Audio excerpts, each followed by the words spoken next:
One day in 1995, a man robbed two Pittsburgh banks in broad daylight. He didn't wear a mask or any sort of disguise, and he smiled at surveillance cameras before walking out of each bank. Of course, the police found the robber and later that night arrested him. Interestingly enough, when the robber was handcuffed, he was puzzled and he mumbled, "But I wore the juice." Apparently, this robber thought that smearing lemon juice on his face would render him invisible to bank security cameras.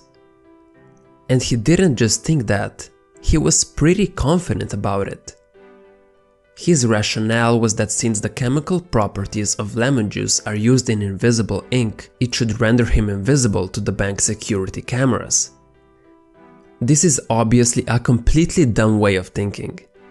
But what's interesting is that even after the police showed him the footage of his robbery, he was genuinely surprised that it didn't work, and he thought the footage was fake.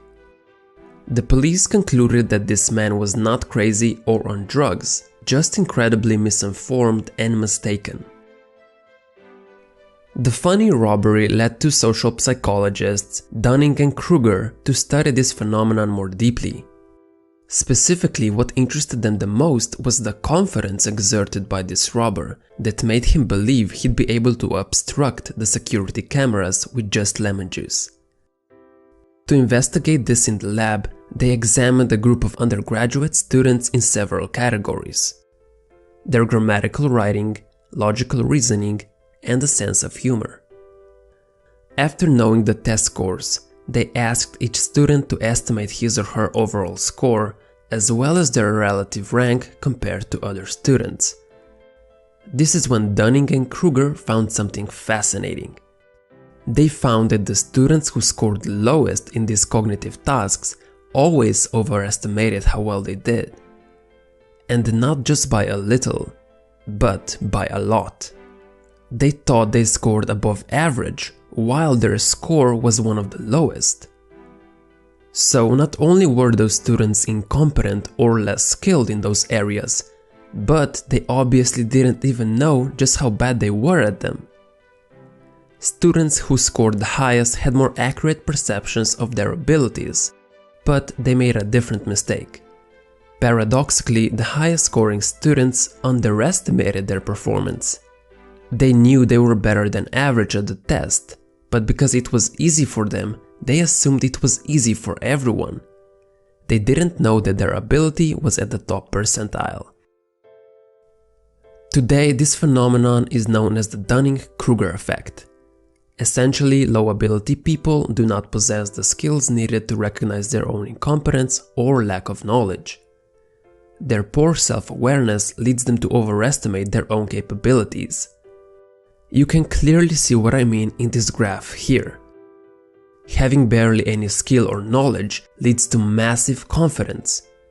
However, when you become more knowledgeable about a certain topic, that confidence falls. Only when you start to reach above average skill is when your confidence about a certain topic starts to pick up again. Contrary to popular belief, this is not just limited to cognitive tasks. It doesn't seem to matter what specific skill we pick. The less a person knows about any given activity, the more likely they are to overestimate their skill or knowledge. The Dunning-Kruger effect can be observed during talent shows like American Idol. The auditions are usually filled with a variety of good and bad singers. The ones who are bad at it almost never realize how bad they really are. That's why they're genuinely disappointed when they get rejected. The truth is, we're not very good at evaluating ourselves accurately. In fact, the majority of people believe that they are better than average. 88% of people think that they are better drivers than the majority, and even elderly people rank themselves among the best drivers. A more interesting example is that 94% of professors assume that they are better in comparison to their colleagues. We judge ourselves as better than others to a degree that violates the laws of math. But why? Why does being less skilled make you more confident in your abilities? I'm going to help you visualize how this happens. This is Mike. He's an amateur photographer. And this box represents how much he knows about photography. And this is how big he thinks the field is and how much there is to know about it. With this reasoning, he's easily at the top percentile of all photographers. But let's say he meets a professional photographer, someone who has been doing it for 7 years, but he still has a lot to learn. This photographer knows this much about photography. But he also knows that the field is much larger and there is this much to know about it.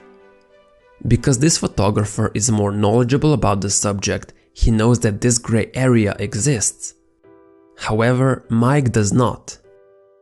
Now you can see why Mike is so confident in his ability. He has no idea just how much he doesn't know. Because he only has a little knowledge of the field, he doesn't know that it's way more extensive than that. And because he doesn't know what he doesn't know, he thinks he knows 90% about photography.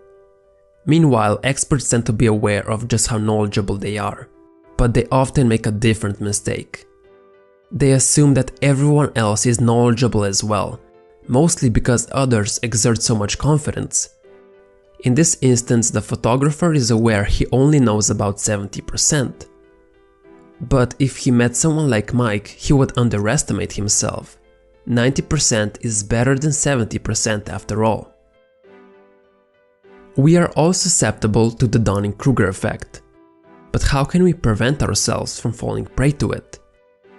Well, the answer is you should strive to educate yourself as much as possible.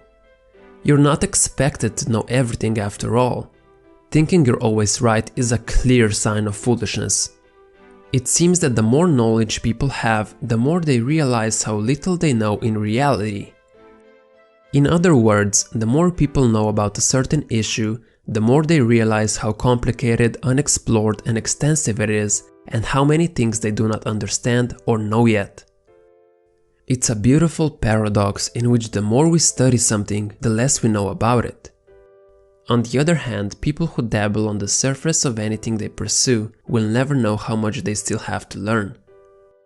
In the Dunning-Kruger experiment, unskilled or incompetent students improved their ability to correctly estimate the test results after receiving minimal tutoring on the skills they lacked.